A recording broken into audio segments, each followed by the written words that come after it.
አመሰግንሃለሁ እኔ አመሰግንሃለሁ እኔ አመሰግንሃለሁ ሃሌሉያ እናመሰግንሃለን እናመሰግንሃለን እናመሰግንሃለን እኔ አመሰግንሃለሁ እኔ አመሰግንሃለሁ እኔ አመሰግንሃለሁ ሃሌሉያ እናመሰግንሃለን እናመሰግንሃለን እናመሰግንሃለን እኔ አመሰግንሃለሁ እኔ አመሰግንሃለሁ እኔ አመሰግንሃለሁ ስለ መልካምነት ተመስገን በሉት ጌታን እናመሰግንሃለን እናመሰግንሃለን እናመሰግንሃለን ድምፃችሁ ይነሳ መልካም ስለሆንክ ነው አቤቱ አንተ መልካም ነህ መልካም መልካም መልካም አቤቱ አንተ ልዩ ነህ ልዩ ልዩ ልዩ አቤቱ አንተ ረዳት ነህ ረዳት ረዳት ረዳት አቤቱ አንተ አባት ነህ አባት አባት ጭብጨባችሁ ይሰማ ስለዚህ አመሰግንሃለሁ እኔ አመሰግንሃለሁ እኔ አመሰግንሃለሁ እኔ አመሰግንሃለሁ ተመስገን እናመሰግንሃለን እናመሰግንሃለን እናመሰግንሃለን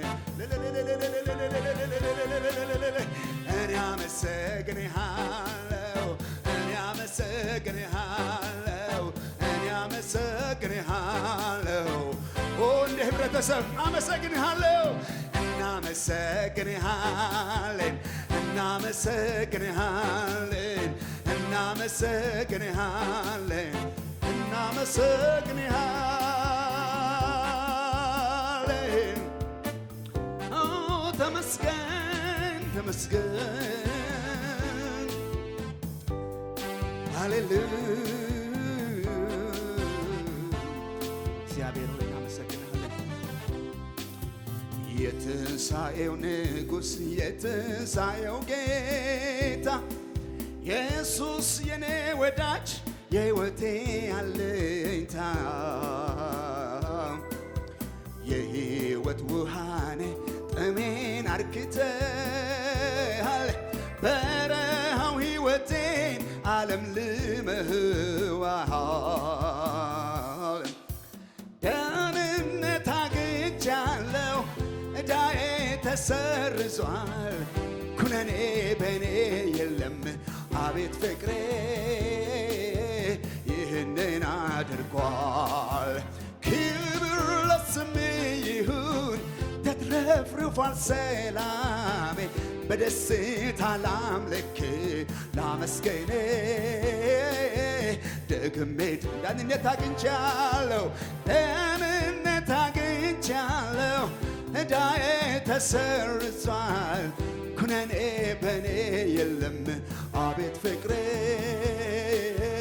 ይህንን ሃሌሉያ ናይሮቢ በፈረንጆቹ አቆጣጠር 92 to 96 ወይም በአበሻው 84 መጨረሻው ወይም 85 መጀመሪያ ጀምሮ ኢስት አፍሪካ ስኩል ኦፍ ቴዎሎጂ የሚባል ቡርቡሩ ነበርኩ እና የአዲስ ተማሪ ሲገባ ያው ቀድሞ ነው የሚገባውና እኔ ቀድሜ ሄድኩ ካልተሳሳትኩ በሕያው ተስፋ አገልግሎት ውስጥ ከነበሩት ከጋሽ መኩሪያ ጋራ ከአብሮ እዛ ሲያገለግሉ እኔ እንግዲህ ህብረት ቸርች ነው እኔ በብዛት የነበርኩት በተለይ ኢስሊ ደግሞ እኔ ያው ኢስሊ የድሆች ሰፈር ነው እሳቸውም እዛ ፓስተር ነበሩ እኔም እስሊ በኋላ ላይ አንድ አመት እንደውም ግሬዴ ቀነሰብኝ እኮ ማለት እስሊ ሳገለግል ትንሽ ግሬዴ ቢ ውስጥ መግባት ጀመረች እና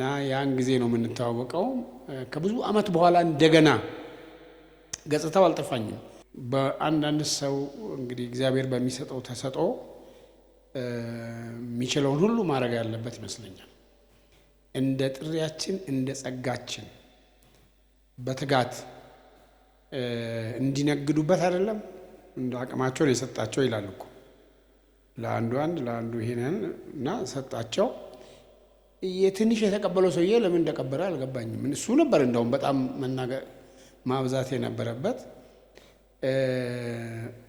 ቢንያም እንግዲህ ከማይቀብሩት ውስጥ መሆኑን እዚህ ጋር መጽሐፉና ስራዎቹ ያሳያሉ ማለት ነው። እኛንም እንግዲህ ጌታ ይርዳን ከሚነግዱበት ነግደው ከሚያተርፉበት እንድንሆን። ስለዚህ ተአምራት የሚለው መጽሐፍ ያው ብዙ አላነበብኩትም፣ ጊዜ አግኝቼ ትንሽ አስተያየት ሰጪዎቹን ለማየት ሞክሬያለሁ። ሳላንብም ስለ ተአምራት መቼም መናገር እችላለሁ ጴንጤ ስለሆንኩ እና የአንዳንዶቻችን አሁን እዚህ በህይወት መኖር ራሱ ተአምራት ነው። በጭራሽ ማንኖርበት ሁኔታ ውስጥ ያለፍን ሰዎች አለን። በየቀኑ በየዕለቱ በየጊዜው እኛ ከማናቀው ከማንገምተው ነገር ሁሉ እግዚአብሔር የሚጠብቀን እንደተጠበቀ ሆኖ ግን ደግሞ ተአምራት ነው። እንደ ግለሰቦችም አንዳንድ ጊዜ እንደ ማህበረሰብም በኢትዮጵያ ውስጥ ያለን ወንጌላውያን ጴንጤዎች ስማችንን ምንም እንበለው ተአምር ነው። ሞት የታወጀብን ስንት ጊዜ ነው። የትንሣኤ ጌታ እሱ በህይወት አኑሮን እንጂና በየዕለቱ በህይወታችን ውስጥ አንዳንድ ጊዜ ሰው ጎልቶ የሚታወቀውን ተአምራት ነው ተአምራት ላይ የሚፈልገው። ይሄ ያለ የተፈጥሮን ህግ በበላይነት የሚሽረውን አይነት ግን ደግሞ እግዚአብሔር ጎልቶ በማይታየው መንገድ ቢሆን በየዕለቱ በተአምራቱ ያኖረናል። አንዳንድ ጊዜ በእጦት ውስጥም ያለፍንበት ዘመን አለ።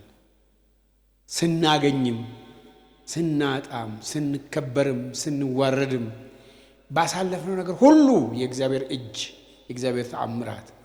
ለምሳሌ ሰው በተፈጥሮ የማይችላቸው ነገሮች አሉ እና ከባድ የሆነ ነገር አይችልም ሰው አይደለም። ሳንቀውስ የአእምሮ በሽተኛ ሳንሆን ዲፕሬሽን ሳያጠቃን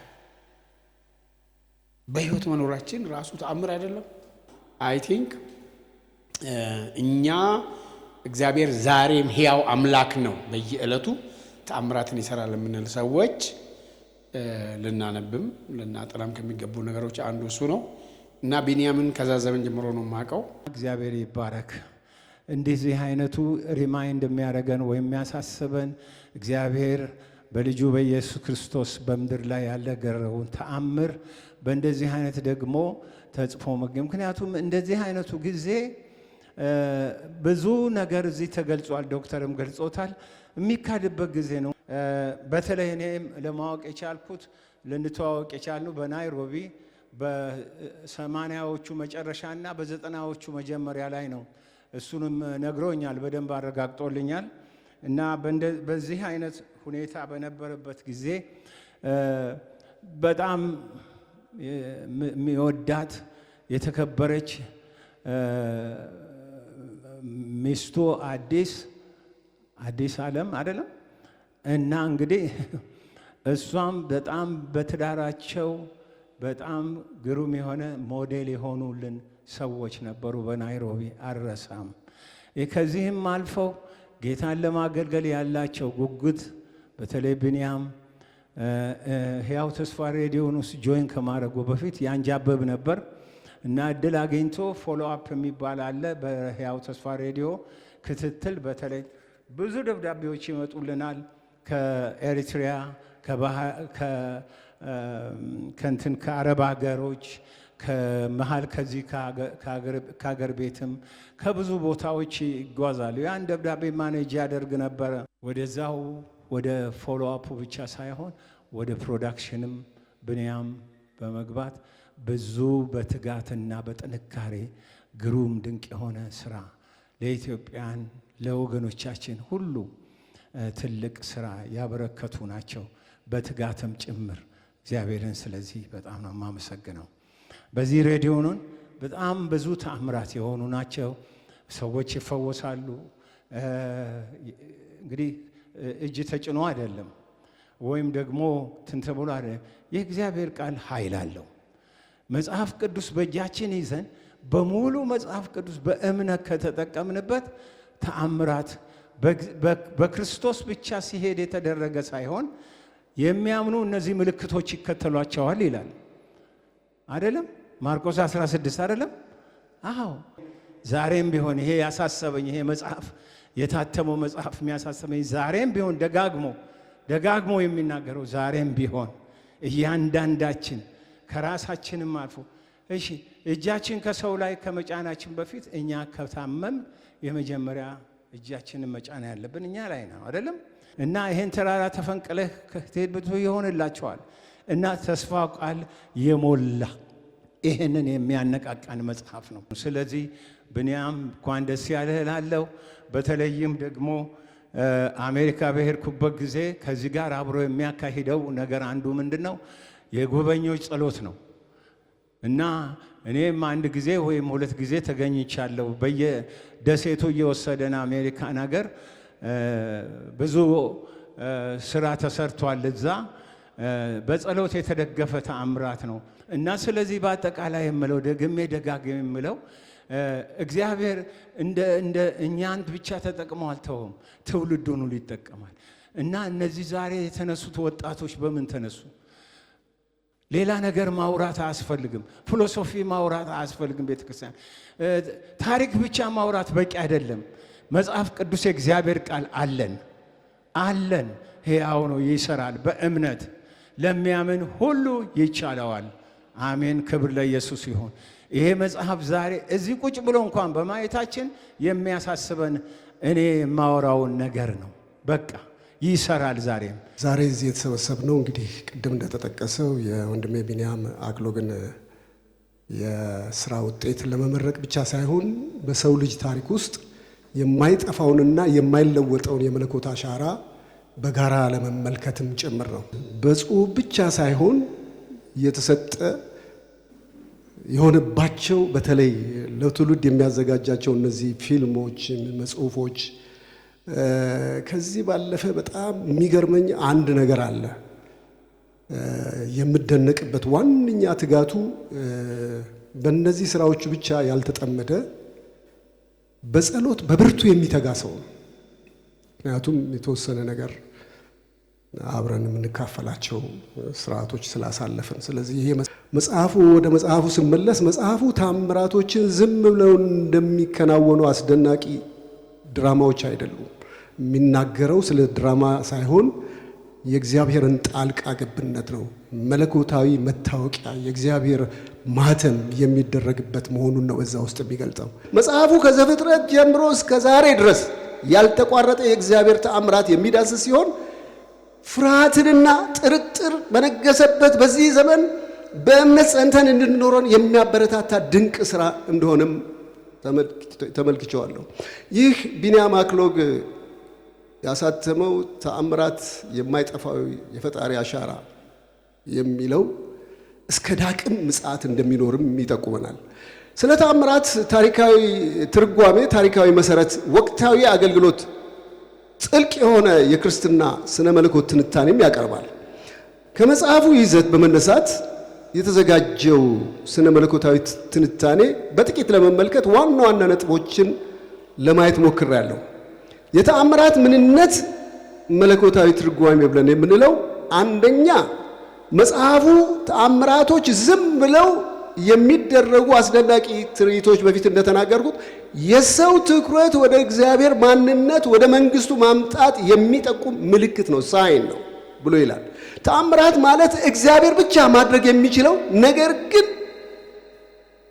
ሲያደርገው ከሱ መሆኑን ማረጋገጥም ተገቢ እንደሆነ ነው። ይህ ፈጣሪ በፈጠረው ዓለም ውስጥ የተገደበ ሳይሆን በማንኛውም ጊዜ እግዚአብሔር በሰዎች አማካኝነት ራሱም ጣልቃ እንደሚገባ ነው። መለኮታዊ ስልጣን እንዳለውም ያረጋግጣል። በዚህ ሁለተኛው ስነ መለኮታዊ እይታው በስፋት ይሄ ቴዎሎጂካል ፐርስፔክቲቭ የምንለው ጉዳይ ላይ ደራሲው ለትንታኔው የተለያዩ ታዋቂ የስነ መለኮት ሊቃውንትን ዋቢ አድርጎ በመግቢያው እንደገለጽኩት እነ ሉዊስ፣ እነ ሴንት አውጉስቲን፣ እንደገና ጆን ካልቪንን፣ ሌሎችንም ስፕሮልን፣ ሌሎችንም ይገልጻል። እነዚህን ሰዎች የተነተኑትን ነገር በግልጽ አስቀምጧል። ይሄንን የእነሱን ሐሳብ በብዙ ለመግለጽ ጊዜውን ለመቆጠብ። ሌላው በሶስተኛ ደረጃ የመስቀሉን ተአምር ማዕከላዊነት ደግሞ ያስቀምጣል። ይሄ ሴንትራል ሚራክል ብሎ ነው የሚያስቀምጠው። ይሄ የመስቀሉ ሥራ ሌሎች ተአምራት ተፈጥሮ ለጊዜው ሲጠግኑ፣ የመስቀሉ ሥራ ግን ተፈጥሮን ከስር መሰረቱ ያደሰና በተለይ የሰው ልጅ ከፈጣሪው የተለየበትን የኃጢአት ግድግዳ ማፍረሱን በጥልቅ ያብራራል ከቃሉ ጋር በማመሳከር። በአራተኛ ደረጃ ተአምራት ቀጣይነት እና የመንፈስ ቅዱስ ሥራ በሚል የሚያነሳቸው ነጥቦች አሉ። መጽሐፉ ተአምራት በሐዋርያት ዘመን አብቅቷል የሚለውን አመለካከት በድንቅ ሁኔታ ወደ ውስጥ ገብቶ ይዘረዝራል። እግዚአብሔር ትናንትና ድንቅ እንዳደረገ ሁሉ ዛሬም ቤተ ክርስቲያንና በምዕመናን ሕይወት ውስጥ ግልጽ ሆኖ እንደሚሰራ ነው። ተአምራት ዛሬም የመንፈስ ቅዱስ የጸጋ ስጦታዎች አካል እንደሆነ ቤተ ክርስቲያንን ለማነጽ እንደሚሰጥም ይተነትናል። በአምስተኛ ደረጃ ሚዛናዊ የሆነ መንፈሳዊ ሚዛናዊ ጥንቃቄ እንደሚፈልግም ይናገራል። ደራሲው በዘመናችን በሚታዩ የተአምራት አገልግሎቶች ላይ የሚከተሉትን ጥንቃቄ እንዲያደርግ ይመክራል። አንደኛ ክርስቶስን ማዕከል ማድረግ፣ ሁለተኛው ተአምራትን መፈተን፣ ሶስተኛው ከሐሰተኛ ተአምራት መለየት፣ ሰይጣን ተከታዮቹ ተአምራትን ሊያደርጉ እንደሚችሉ በመጥቀስ ከእግዚአብሔር ቃል ጋር በማስተያየት ይህንን ያስጠነቅቃል። ይህም ቢሆን ለምን ይህ መጽሐፍ በዚህ ዘመን አስፈለገ ብሎ መጠየቅ ተገቢ ነው ብዬ አምናለሁ። በዓለማችን በፍልስፍና በጥርጥር በታወከች በሳይንስና ቴክኖሎጂ ምጥቀት በተለይ ይሄ ከሴፓሬቲዝም ወደ ፕሉራሊዝም፣ ከፕሉራሊዝም ወደ ሲንክሪቲዝም፣ ከሲንክሪቲዝም ደግሞ አልፎ አሁን ኒው ኤጅ ሙቭመንት የሚባለው እንቅስቃሴ በተሰወረ መንገድ ቤተ ክርስቲያንን ጭምር በወረረበት ጊዜ መለኮታዊው ስጦታ እየተዘነጋ ባለ በዚህ ዘመን ይህ መጽሐፍ እግዚአብሔር ዛሬም በታሪካችን ውስጥ ጣልቃ እንደሚገባ ያሳስበናል። ተአምራቶች የተፈጥሮን ሕግ መጣስ ሳይሆን በኃጢአት ምክንያት የፈረሰውን ዓለም ወደ ቀድሞ ፍጹምነት የመመለስ የመለኮት ተሐድሶ ምልክቶች መሆናቸውን ደራሲው በሚገባን አማርኛ አስቀምጦታል። ጥቂት ለማብራራት አንድ ጥቅስ ከቃሉ ልጠቀምና ወደ መጨረሻው ገባለሁ። ኢየሱስ ክርስቶስ በዮሐንስ ወንጌል ምዕራፍ 2 ቁጥር 11 ላይ እንዲህ ብሎ ተናገረ። ኢየሱስ የገሊላ ቃና የመጀመሪያ ምልክት አደረገ፣ ክብሩንም ገለጠ፣ ደቀ መዛሙርቱም በእርሱ አመኑ ይላል። እነዚህ ሶስት ነገሮች ውስጡ ያሉት ነገሮች ለማንሳት በመጀመሪያ የመጀመሪያው ምልክት አደረገ የሚለው ሳይን ነው፣ ምልክት ነው። ተአምር እንዲሁ ዝም ብሎ የሚሆን ድንቅ ነገር ሳይሆን ከተአምሩ በስተጀርባ ላለ ታላቅ እውነት ጠቀሜታ ወይም ምልክት መሆኑን ነው የምናየው። ሁለተኛ ክብሩን ገለጠ ይላል።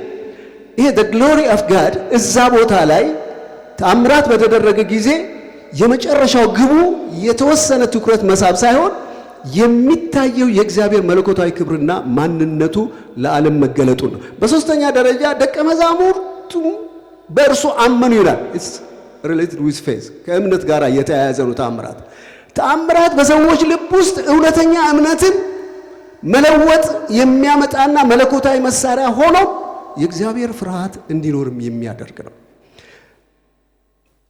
ተአምራትን ትንሽ ኢቲሞሎጂካል ሚኒንጉን ላንሳና መጽሐፍ ቅዱስ ኦሪጂናል ቋንቋው እንግዲህ እንደምናውቀው ዕብራይስጥ፣ አራማይስጥ ግን እናስገባውና ሁለቱ ላምጣ ዕብራይስጥና ግሪኩን በአማርኛችን ደግሞ ግዕዝና አማርኛ ተአምር የሚለውን የተለያየ ነገር በግዕዝና በአማርኛ ስንመለከተው አእመረ ይለዋል ግዕዙ፣ አማርኛው ደግሞ አወቀ ገለጠ ከሚለው የግዕዝ ግስ የመጣ ሲሆን ትርጉሙም ማወቅ፣ ማሳወቅ፣ ምልክት፣ መግለጫ ማለት ሲሆን ስለዚህ ተአምር ማለት እግዚአብሔር ራሱን፣ ኃይሉን፣ ፈቃዱን ለሰው ልጆች የሚገልጥበት መለኮታዊ ምልክት ነው። በግሪኩ ተአምርን ለመግለጽ 3 ዋና ዋና ቃላቶች ጥቅም ላይ ውለዋል።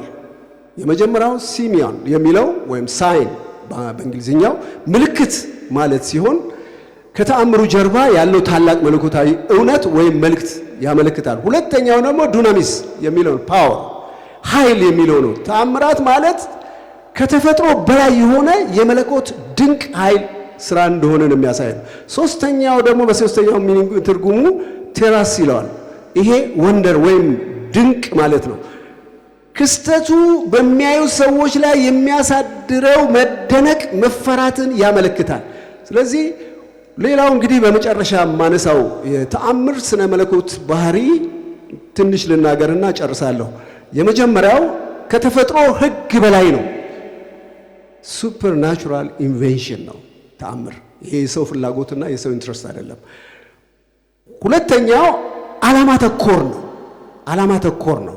ዓላማ ተኮር ስንል ፐርፐስፉል ነው፣ ኖት ራንደም፣ ድንገት የሚሆን ነገር አይደለም። እግዚአብሔር ሊያደርገው የሚፈልገውን ነገር ሲያደርግ ነው።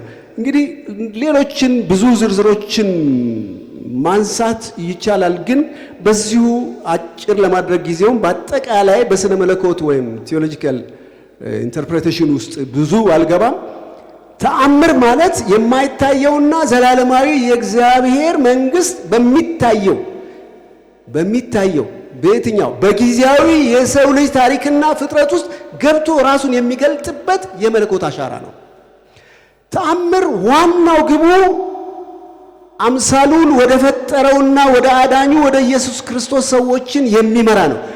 ይሄ መጽሐፍ ተአምራትን የታሪክ ማስታወሻ ሊያደርግ ቅድም እንዳልኩ የሚጥሩ ሰዎችን የሚሞግት ከመሆኑ የተነሳ በተለይ እግዚአብሔር ላይ በመታመን ቤተክርስቲያን በቃሉና በኃይሉ እንድትታጠቅ የሚያበረታታ ተግባራዊ መጽሐፍ ቅዱሳዊ ይዘቱን ያላዛነፈ በረከት ነው በማለት እይታዬን ባጭሩ ይሄንን እዚህ ላይ እደመድማለሁ። መጽሐፉ ርዕሱ ተአምራት የማይጠፋው የፈጣሪ ጣት አሻራ የሚል ነው። እዚህ ላይ በመጽሐፉ ላይ ታገኙታላችሁ መግቢያው ላይ እና የመጽሐፉ ጸሐፊ ቢንያም አክሎግ ነው እና ይሄ እንግዲህ መዳሰስ ሲደረግ መታየት ያለባቸው ነው። የገጹ ብዛት ዋናው መልእክት ከነጓዙ 151 ገጽ ነው። ዋናው የመጽሐፉ መልእክት ግን በ147 ገጽ ነው የተቋጨው እና መጽሐፉ በ11 ምዕራፎች የተቀነበበ ቢሆንም አባይት በሆኑ 3 አንጓዎች መድቤ ልዳስሰው ሞክሬያለሁ። የመጀመሪያው አንጓ 4 ምዕራፎችን በውስጡ አቅፎ በውስጡ ተአምራት ምንድነው በማለት የራሱን መጽሐፍ ቅዱሳዊ ጽንሰ ሐሳብና ብያኔ ከማስቀመጥ ባለፈ የጎምቱ ጸሐፍትን ብያኔ ዋቢ በማድረግ እንደዚሁም የመዝገበ ቃላት ፍቺውን አካቶ ምላሽ ለመስጠት ይሞክራል። በዛው እግረ መንገዱን ተአምራት በብሉይ ኪዳንና በአዲስ ኪዳን ያለውን ገጽታና መግለጫ ከክርስቶስ ተአምራታዊ ስራዎች ጋር በማቀናጀት የተሟላ ምስል አንባቢያን አቅርቧል። በተለይ ተአምራትን በ3 ደረጃ ከፍሎ በመተንተን ብያኔ የሰጠውን የቶማስ አኪኖስን ትንታኔ ለኔ አይነግቡ ሆኖ አግኝቼዋለሁ። እንዲህ ይላል። የመጀመሪያው ከፍተኛው የሚባለው ነው። ከፍተኛው የሚባል ተአምር አለ ማለት ነው። ይህ ተፈጥሮ በምንም አይነት ሁኔታ ልታደርገው ማትችለው ተአምር ሲሆን ለምሳሌ ፀሐይን ባለችበት ማቆም የመሰለ ተአምር በዚህ ፈርጅ ውስጥ ተካቷል፣ ኢያሱ እንዳደረገው ማለት ነው። ሁለተኛው መካከለኛው የሚባል ነው። ተፈጥሮ ልታደርገው የምትችለው ሆኖም ግን በተለየ ቅደም ተከተል ሲደረግ ነው። ማየት የተሳነውን ማየት እንዲችል ማድረግ፣ መስማት የተሳነውን እንዲሰማ በተወሰነ ደረጃ ተፈጥሮ ይሄንንም ለማድረግ ትችላለች። መካከለኛ ደረጃ ያለ ተአምር ነው። በመጨረሻም ዝቅተኛ ወይንም ተራ የሚባለው ተአምር ነው። ይህ የተፈጥሮ ሂደት የምታደርገውን እግዚአብሔር በቅጽበት ሲያደርገው ማለት ነው። ለምሳሌ ከንዳድ ከትኩሳት በቅጽበት መዳን፣ እነዚህ በዝቅተኛ ደረጃ የሚገኙ የተአምራት አይነቶች ናቸው። በአጠቃላይ መጽሐፉ የመጀመሪያ አሁን ጋር ቢደመድመው የተአምራት ግቡን በማስቀመጥ ነው። በዚህም መሰረት እግዚአብሔር በሰዎች መካከል ተአምር እንዲፈጸም የሚፈቅደው ለምንድን ነው? አንድም የእግዚአብሔርን ሥራ ለማሳወቅ፣ ሁለትም መለኮታዊ ፈቃድን ለመፈጸም፣ ሶስትም የመልእክተኞቹን ስልጣን ለማረጋገጥ እንደሆነ በመጽሐፉ ተጠቅሷል። በእኔ በኩል ይህ ዘላለማዊና ድንቅ እውነት ነው። ከዚህ ውጪ ተአምር አይሆንም። ከዚህ ውጪ ተአምር ማድረግ ቢችል ግለሰቦችን ለማኮፈስ፣ ግለሰቦችን ለማግነን እና ለማዘመን ሳይሆን ከነዚህ ከሶስት መሰረታዊ ነገሮች ውጪ አይሆንም የተአምራት ዓላማ። ሁለተኛው የመጽሐፉ አንጓ ከ5ኛው ምዕራፍ እስከ 7ኛው ምዕራፍ ድረስ 3 ምዕራፎችን አካቶ የሚያጠነጥን ነው። በጀ ታምራትስ ሆነ ይሄ ታምራት በምን ዓላማ ይከናወናል በሚለው ጥያቄ ላይ እነዚህ 3 ምዕራፎች ማለትም ሁለተኛው አንጓ ይመልሰዋል። በተለይ የሐሰተኛውና የእውነተኛው ተአምራት መለያው ድንበሩ ምን ላይ ነው? በዚህ ላይ ነው አጽንዖት ሰጥቶ የሚገልጸው። በዚህ ዘመን ተአምራትን አስመልክቶ የምድራችንን አማኞች ብዥታ ውስጥ የከተተው የእውነተኛውንና የሐሰተኛውን ተአምራት መለያው ድንበሩና መመዘኛው በቅጡ አለመታወቁ ነው። መጽሐፉ በዚህ እንቆቅልሽ ላይ ያነሳቸው የመፍትሄ ነጥቦች ለብዙ ተመሳሳይ ጥያቄዎች መልስ ሆኖ የራሱን ሚና እንዲጫወት ይፈቅድለታል ብዬ አምናለሁ። እውነት መስለው የሚቀርቡ ነገር ግን ሐሰተኛ ተአምራቶች ብዙውን ጊዜ የማታለል ወይም የማጭበርበር ስራዎች ሆነው በመድረክ ላይ የሚተወኑ፣ በምስል ቅንብር ተከሽነው የሚቀርቡ፣ ለመገናኛ ብዙሃን ግብአት በሚሆን መልኩ መሬት በለቀቀ ኩሸት የሚጋነኑ የስነ ልቦና ተጽዕኖዎችን እንደ ስልት የሚጠቀሙ መሆናቸውንና እነዚህን ብዥታዎች በማጥራት እውነተኛ ተአምራት መገለጫው ምን እንደሆነ ማረጋገጫውንም ጭምር በዚህ የመጽሐፍ ክፍል ውስጥ ተዘርዝሮ ቀርቧል። የመጽሐፉ ሶስተኛው ክፍል ከምዕራፍ 8 እስከ 11 ያሉት ክፍሎች ናቸው። በዚህ ክፍል ውስጥ በተለይ በመንፈስ ቅዱስ ላይ የተመሰረተና ክርስቶስ ተኮር የተአምራት ስነ መለኮት ግንዛቤን እንደሚያቀርብ ተረድቻለሁ። ይህ አንኳር በሆኑ ነጥቦች ላይ መመስረቱን ላስረዳ። በመጀመሪያ ተአምር በራሳቸው የሚሰሩ ነፃ ክስተቶች ሳይሆኑ በመንፈስ ቅዱስ ላይ የተመሰረቱ መሆናቸውን አቅርበዋል። በዚያ አመለካከት ተአምራት በድንገት የሚከሰቱ የከፍተኛ ኃይላት ጣልቃ ገብነቶች ሳይሆኑ በአዲስ ኪዳንና በቤተ ክርስቲያን ሕይወት ውስጥ ከመንፈስ ቅዱስ ተልእኮ ጋር ተዋህደው የሚገኙ መለኮታዊ ክስተቶች መሆናቸውን አሳይቷል መጽሐፉ። እንዲሁም በሐዋርያት ሥራ የተገለጸው መንፈስ ቅዱስ ቤተ ክርስቲያንን ለማበረታታትና ተልእኮዋን በብቃት እንድትወጣ ድጋፍ ለማድረግ ተአምር ይከናወናል። ሁለተኛ ተአምራትና መንፈሳዊ ስጦታዎች በቤተ ክርስቲያን እንደ አገልግሎት የጸጋ ስጦታ እንደሚጠቅሙ ይጠቅማል። ይህ ማለት ትኩረት የሚሰጠው ለግለሰቦች ክብር ሳይሆን በቅድሚያ እግዚአብሔር ከብሮ ከዚህ ክብር የተነሳ አጽንዖቱ ቤተ ክርስቲያንን ለማበረታታት እንድትበዛ እንድትሰፋ እንደሚከናወን አሳይቷል መጽሐፉ። በተለይ በአንደኛ ቆሮንቶስ ምዕራፍ 12 እስከ 14 ውስጥ ከተገለጠው የጳውሎስ የሥነ መለኮት ጋር እንደሚጣጣም ተረድቻለሁ። ምን ማለት ነው? ይህ አቀራረብ ተአምራቶች ግለሰብ ተኮር ከመሆን ይልቅ መለኮት ተኮር እንዲሆኑ ግንዛቤ ያስጨብጣል። ሶስተኛ ሁሉም ተአምራት የክርስቶስን መስቀልና ትንሣኤውን አጉልተው የሚያሳዩ መሆናቸውንና ወደ መዳን የሚጠቁሙ ምልክቶች መሆናቸውን አስገንዝቧል። የተአምራት የመጨረሻ ኢላማ መዳረሻው ሰዎች እንዲድኑ ነው፣ ደህንነት ነው። በአጠቃላይ እግዚአብሔር አምላክ የመንፈስ ቅዱስ ስጦታዎችን በቸርነቱና በልግስናው በማከፋፈል ለቤተ ክርስቲያን እድገት እንደሚጠቅም ሁሉ ተአምራት የመጨረሻ ግቡና አቅጣጫው የክርስቶስን የማዳን ኃይል ማመላከት እንደሆነ በመጽሐፉ ያስረዳል። ተአምር ቢሰራ የመጨረሻው ነፍስ ካልዳነች ምን ያደርጋል? ሀብት ቢበለጽጉ አንካሳው ከአንካሳነት ወይንም ከሽባነት ተተርትሮ ነፍሱ ባትድን ምን ይሆናል? ምንድነው ጥቅም? ሰው ነፍሱን ቢያጎድል ዓለምን ቢያተርፍ ምንድነው ጥቅም? ስለዚህ ተአምር የመጨረሻ ግቡ የሰዎች የነፍስ ደህንነት ነው። በሰዎች የነፍስ ደህንነት ላይ ነው ማተኮር ኢንቨስት ማድረግ ያለብን። መጽሐፉ የዚህ ዋና ተልእኮ ነው። መጽሐፉ የተጻፈበትን ዓላማ መጽሐፉ የተጻፈበትን ዓላማ እንዳለ ሆኖ ራሱ የጻፈበትን ዓላማ ያውቀዋል። እኔ ግን ራሴ በደረስኩበት መረዳት የተገነዘብኩትን እንደሚከተሉ ለማስቀመጥ ሞክራለሁ። ክርስቲያኖች እውነተኛ ተአምርና ሐሰተኛ ተአምር የሚለዩበት መንገድ፣ ስልት፣ መመዘኛ፣ መለኪያ ወይንም ልክ እንደ ሊትመስ ፔፐር መፈተኛ ሊኖራቸው ይገባል። ዛሬ ሁሉም ተአምር ሰሪ ነው፣ ተአምር ተሰርቶልኛል የሚል ሰው የበዛ ነው። ትክክለኛ ተአምር መሰራቱንና በትክክለኛው መንፈስ መሰራቱንና በትክክለኛ ባልሆነ መንገድ ተአምር መሰራቱን መመዘኛው ብዥታ ውስጥ ነው ያለው። ኢሉዥን ውስጥ ነው ህዝቡ ያለው። ምክንያቱም ሁሉን ነገር ከእግዚአብሔር አይመጣም ወገኖቼ። ከክፉና ከጥልቁ የሚለቀቁ ድንቃ ድንቆች እንደሚኖሩ መዘንጋት አይኖርብንም። ይህ ድንቅ አይደለም። ሰይጣን ራሱ የብርሃንን መልአክ እንዲመስል ራሱን ይለውጣልና ተብሎ የተጻፈው ከዚህ እውነት የተነሳ ነው። እውነተኛ ተአምር ከእግዚአብሔር ኃይል እንደሚመጣ ዳግም የተወለድነው ክርስቲያኖች የምናምነው እውነት ነው። እውነተኛ ተአምራት ከእግዚአብሔር ጋር የተስማማ ነው። ምክንያቱም ሐሰተኛ ተአምራት ማጭበርበር የሞላበት፣ እውነታው ከልክ በላይ የተጋነነበት፣ የመድረክ ተውኔት የበዛበት።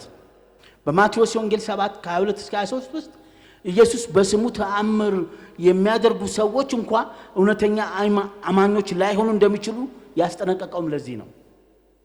ክርስቲያኖች ተአምራትን ከመሰረታዊ ክርስትና አስተምሮ ጋር በማመሳከር እንዲፈትሹ ይመክራል። ከክርስቶስ ትምህርት ጋር የሚቃረን ከሆነ ላለመቀበል ምን ምክንያት ይኖራቸዋል? በዚህ በትክክለኛ ከክርስቶስ እንትን ጋር ከመተቃረን ምንም ተአምር ቢሆን ምንም ሱፐርናቹራል የሆነ ስራ ቢኖር ከክርስቶስ እንትን ከተቃወመ በቃ በፍጹም በዚህ መሰረት የወደቀውን ማንኛውም ተአምር ተብዬ ነገር አለመቀበል ኃጢአት ወይንም ከቅድስና መጉደል አይደለም። ኧረ እግዚአብሔር ይገስጽ። ይህን ነገር ሲሰራ የታየ አይባልም። ከክርስቶስ ትምህርት ጋር ከእግዚአብሔር ቃል ከተቃረነ ሐሰተኛ ተአምር ነው። ይሄን ያውቃል። እኔም ደግሞ እስከ መጨረሻ ማለት መጽሐፉም ይህንን ነው አግንኖ የሚያሳየው። ስለዚህ መጽሐፉ የተጻፈው ለማን ነው? የተጻፈው ለማን ነው? እስካሁን የተጻፈው ዓላማውን ተገነዘቡት። የተጻፈው ለማን ነው? ተደራሲዎቹ እነማን ናቸው? እዚህ ሁሉ ያለው ማንበብ የለበትም ወይስ ማንበብ አለበት? ይመለከተዋል። እሺ መጽሐፍ የተጻፈ መጽሐፍ ከጅምሩ እስከ ማጠናቀቂያው መንፈሳዊ ይዘት ያለው ነው። ስለዚህ መጽሐፉ ይበልጥ ጠቀሜታ ያለው ለመንፈሳዊያን ነው ብዬ አምናለሁ። በተለይ ተአምራትን እንደ እምነታቸው አካል ቀድሞ የሚቀበሉት አጠቃላይ ምዕመናን ለእምነታቸው ብርታት፣ ለመንፈሳቸው ጥንካሬ፣ በሕይወታቸው የማይናቅ ሚና ሊጫወት ስለሚችል ቢያነቡት የሚስማማቸው መጽሐፍ ነው። እንደዚሁም ለዕለታዊ ጥሞናቸው ወይም የእግዚአብሔርን ቃል ከተአምራት ጋር አዋህደው ዕለት ከዕለት ከሕይወታቸው ጋር በማያያዝ ማንበብና ማጥናት ለሚፈልጉ መጽሐፉ ጸሎትን፣ የመንፈስ ቅዱስ ስጦታ አጠቃቀምን፣ የጠንካራ እምነት ብርታትን አቀናጅቶ የያዘ ስለሆነ ለጥልቅ መንፈሳዊ እድገት የሚያነቡ ሰዎች በሚገባ ሊጠቀሙበት ይችላሉ። በተጨማሪም ስለ እምነታቸው በጥልቀት የሚማሩ የሥነ መለኮት ተማሪዎች በተጠቀሰው ርዕስ ማብራሪያ፣ አውድ እና ትርጓሜ በተወሰነ መልኩ ሊሰጣቸው ስለሚችል ተአምራትን ከአስተምህሮ ጋር በማሰናሰል ለመተንተን ስለሚያስችል መጽሐፉ በዚህ በኩል ለአንባቢዎች በረከት ነው ብዬ አምናለሁ። በመጨረሻ ሃይማኖትን የሚመረምሩ ለማመን ፈልገው ከእግዚአብሔር ቃል ቀጥሎ መንፈሳዊ ነገሮችን በመተንተን ማጥናት ለሚፈልጉ ያላመኑ ሰዎችም ወደ አማንነት ሊያስገባ የሚችለውን መንፈሳቸውን ለማነሳሳት ቢያነቡት ይጠቅማቸዋል እንጂ አይጎዳቸውም።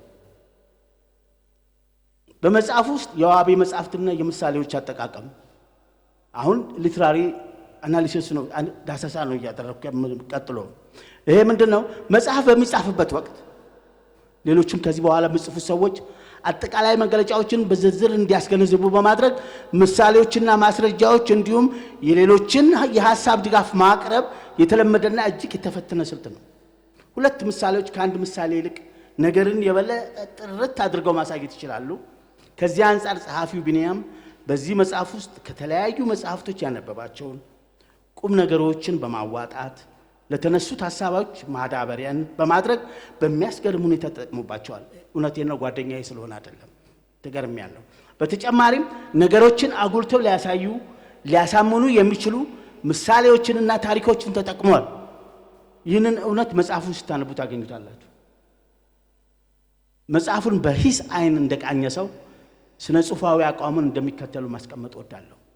ሚዛን 1 ጽሑፎች ምንም ጊዜ ቢሆን የሚዛናዊነትና የርቱዕነት ድህነት ሊኖራቸው አይገባም።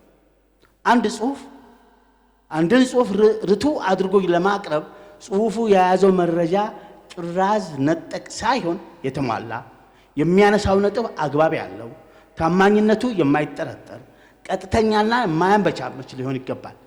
እነዚህን ያሟላ ጽሑፍ በሙያው ስነ ምግባር ታግዞ የተዋጣለትና የተሳካለት ጽሑፍ ይሆናል። በዚህ ምዘና መሰረት መጽሐፉን ስንመዝነው ፕሮሞሽን እየሰራው አይደለም፣ እውነቱን ነው የምነግራችሁ።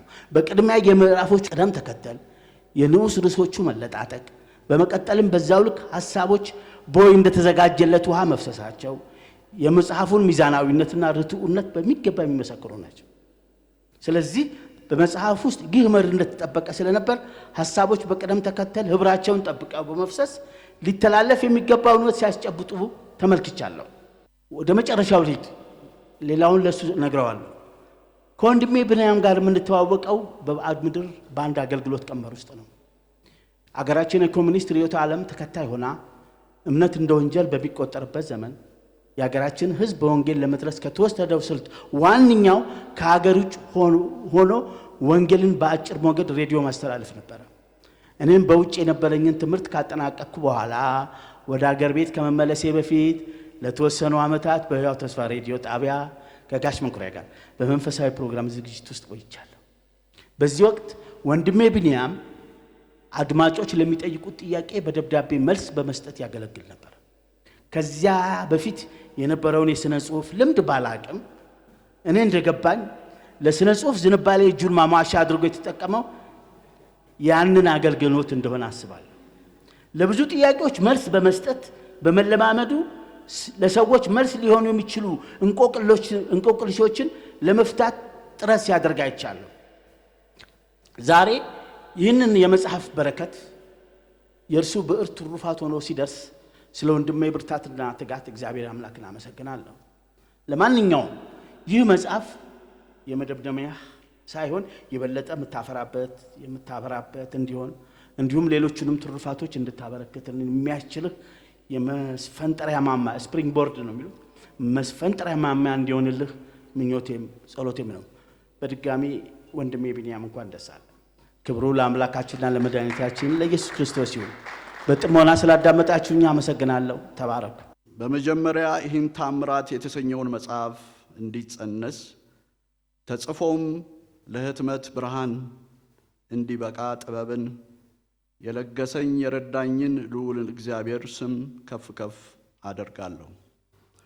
ይህ የሥራ ውጤት ከሐሳብ ጀምሮ እስከ ፍጻሜው ድረስ የብዙዎች የፍቅርና የድጋፍ አሻራ ያረፈበት ሲሆን በተለይም በሥራ ሁሉ ከጎኔ በመቆም ብርታት ለሆነችኝ ውድ ባለቤቴ አዲስ ዓለም ጸጋዬ እንዲሁም ልጆቼ ያቤጽ ቢንያምና ዮሴያስ ቢንያም ያላናንተ ያልተቆጠበ ድጋፍ ይህ መጽሐፍ ለውጤት ባልበቃ ነበርና ምስጋናዬ የላቀ ነው።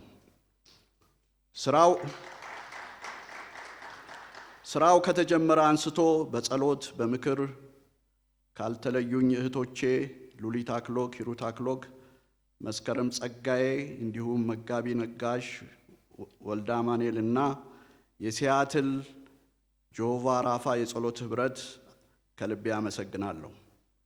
የመጽሐፉ ይዘት የተሟላ እንዲሆን ቀዳሚ አንባቢ በመሆን መታረም የሚገባቸውን ጉዳዮች ላይ ጠቃሚ አስተያየቶች የለገሱኝ መጋቢ ዳንኤል መኮንን፣ ወንጌላዊ መኩሪያ ሙሉጌታ፣ እህቴ ዘውዲቱ፣ መጋቢ ዶክተር ግርማ ደሳለኝ፣ እህት ሰናይት ከበደ፣ አቶ አያልነ ይልማና መጋቢ ዶክተር ታምሬ ገብረ ጊዮርጊስን ያለኝን አክብሮትና ምስጋና የላቀ ነው። በመጨረሻም መጽሐፉ እንዲህ ባማረ በአሳቢ ሁኔታ ለንባብ ይበቃ ዘንድ በአርቶት በገጽ ቅንብርና በሽፋን ዲዛይን ውበትን ለሰጠልኝ የታርጌት መጽሐፍ አዘጋጅ ግርማቸው ሀብቴ በላይ ላሳየኝ ሙያ ትጋት እጅግ አድርጌ አመሰግናለሁ።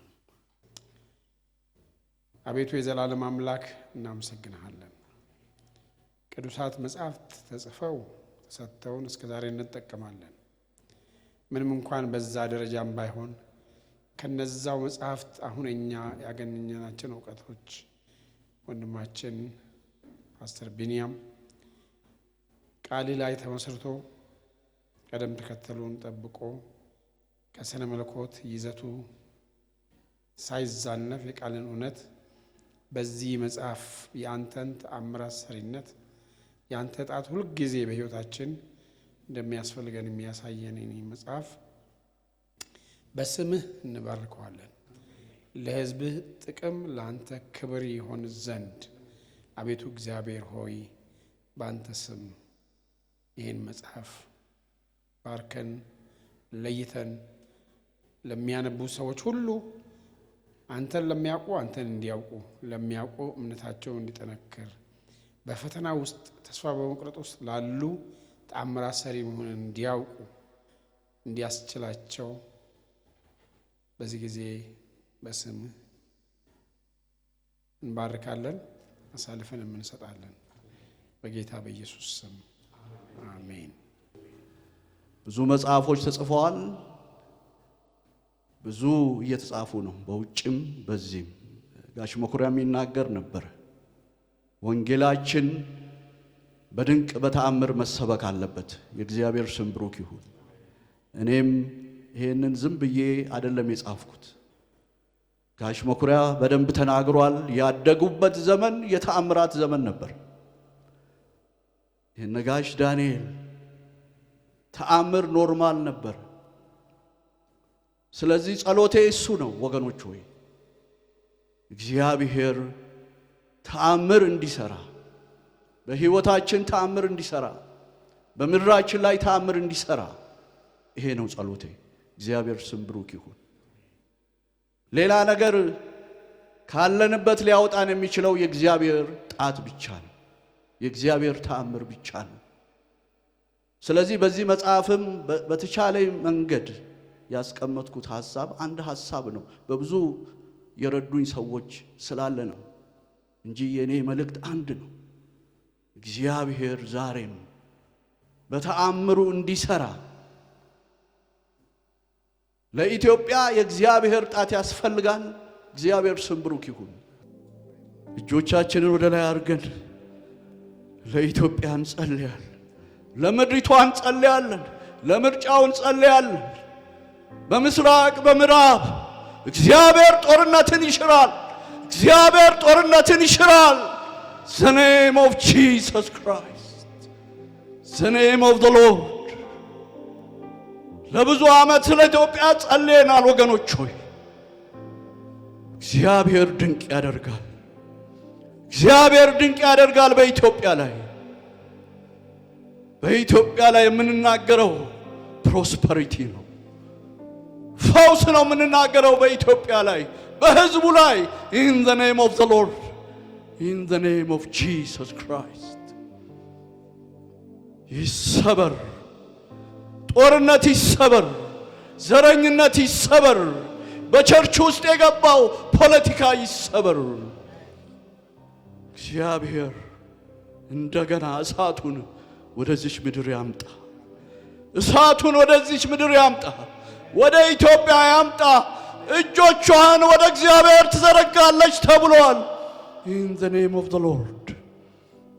እጆቻችንን ወደ ላይ እናነሳለን።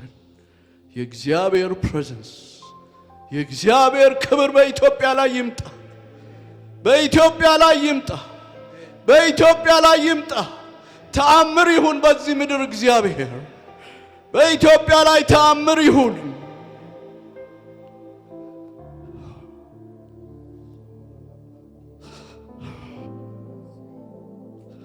ብዙ እንባ እናቶቻችን አንብበዋል። ብዙ እንባ ፈሷል በኢትዮጵያ። ደም መፍሰስ ይቁም በኢትዮጵያ ምድር። the name of the Lord።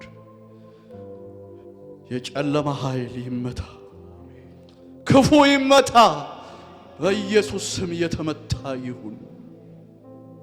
ተአምር ይሁን፣ በኢትዮጵያ ላይ ተአምር ይሁን። በኢትዮጵያ ላይ ተአምር ይሁን።